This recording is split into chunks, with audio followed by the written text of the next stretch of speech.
BAM! Out of the blue, AirPods 2 and an update to 2 new iPads which we never expected to happen. The iPad Air and the iPad Mini.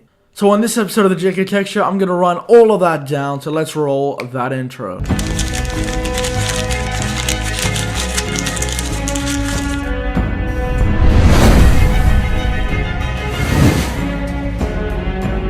Hey, it's AKAJK, welcome back to another episode of the AKAJK Show here on the channel. I know, it's been a while. I really apologize for any delays and all that kind of crap that happened before. Now, let me push this light back. Hopefully I'm not going to slash it in the way like that, because it's flickering. Don't want to cause any troubles for you. But anyways, before I jump in, make sure you follow me on all social media at AKAJK, and let us into the video. So in a nutshell, this new iPad Air has a similar design with some of that sweet performance from the 2018 iPad Pros. It has an A12 Bionic chip, not the A12X, but the A12, it's fine. A 12.5-inch Retina display. It has support for the Apple keyboard and Apple Pencil, along with coming in a much thinner and smaller form factor than before. To be precise, it weighs 456 grams and is 6.1mm thin. The iPad has up to 10 hours of battery life and should last you a whole entire day with just one charge.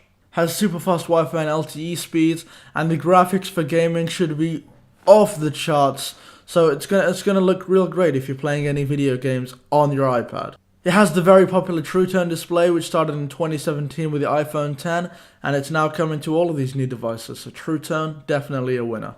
Has an 8-megapixel rear camera, a 7-megapixel front-facing camera, and overall, just the iPad has been greatly enhanced for AR features, because the push that Apple are making towards better AR features and just a better AR experience is getting larger and larger. And I think within the next few years, AR will be something mainstream. Maybe give it 4 years and AR will actually become something actually mainstream and it works properly and people use it normally. It's not something real weird. Maybe, maybe not. Maybe I'm just saying weird things. Who knows? We got freedom of speech here, okay? No Face ID though. It has Touch ID, but it doesn't have the greatly popular Face ID, which I actually really enjoy, and I would have loved to see it on this, but of course they can't have all the features from the iPad Pro and have it way cheaper. It does, I'm pretty sure, work with Apple Airpods. It comes in 3 colors, silver, space gray, and gold, and 2 size options, 64GB and 256GB. And then obviously there's a ton of super boring specs with pixels and milliamp hours and all that kind of jazz. If you really want to get down to the nitty gritty, I'll leave a description down below. The iPad Mini, boys. I never thought this one was going to be updated. I thought this was done, dead and dusted with the iPad Mini 4. But now the 5 is here and I've been proved wrong. The main thing that draws people into buying this iPad is just a small form factor with a 7.9-inch Retina display, which is like much smaller. Bigger than an iPhone, smaller than an iPad. It's in the middle. You can do a lot of reading, like use it like a Kindle.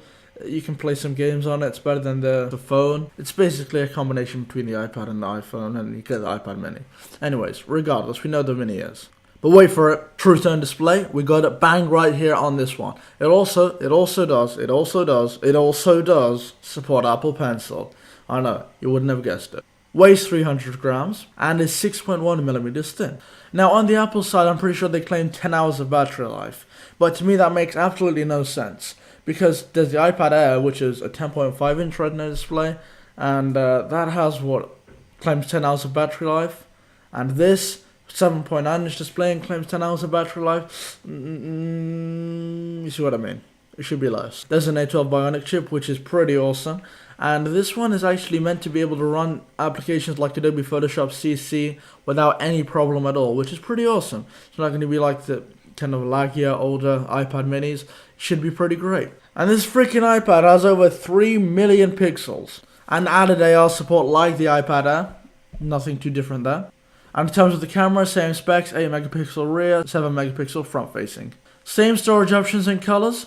And by the way, just take a look at this. It's going to be on the screen. It's something that I took directly from the Apple website. They have a comparison. This new iPad Air and the iPad Pro and then the iPad Mini and something else. It's just comparing them and the new features that they have. Things like that. So go check it out if you want further details. The Apple website will have it.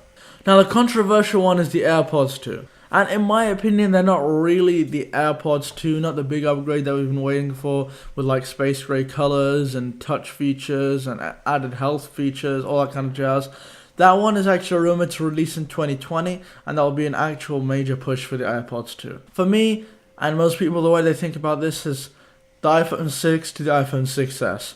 A similar jump. They are seeming to call it the AirPods 2, so I'll call it the AirPods 2 for now.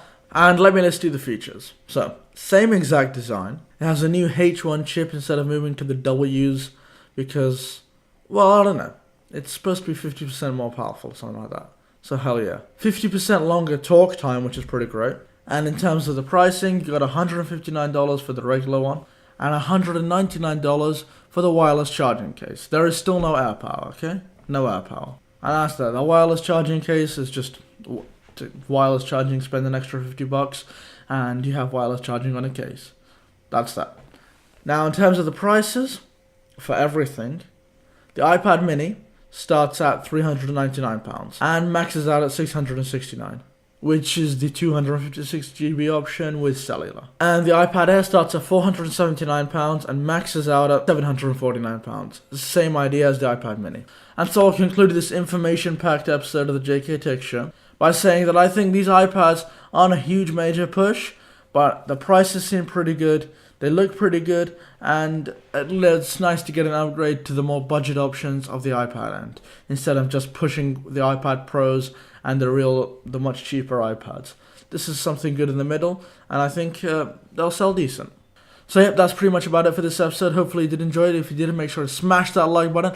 Comment down below which of these products you think have had the best upgrade or whatever you think is just the best from this line.